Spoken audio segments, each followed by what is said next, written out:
Hello guys, in this video I'm going to show you how to import a story to Medium, but first I wanted to tell you that don't forget to subscribe because at 10,000 subscribers I'm going to show you my YouTube revenue statistics and my growth strategy, how you can make money online. So if you have an article or a story that you want to import to Medium, you can do that easily.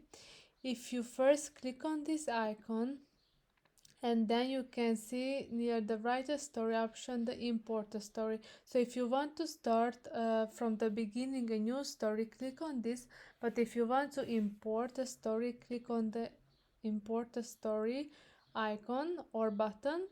So import a story for anywhere on the internet to publish on your Medium account. Enter a link to your blog post, article, story, manifesto to import and share it on Medium. So here you have to paste the link and you will have a chance to edit it before making it public. So this is really great. And then click on the import and then you're all set. So I hope this video was helpful for you. If it was, please consider subscribing and see you in the next one. Bye bye.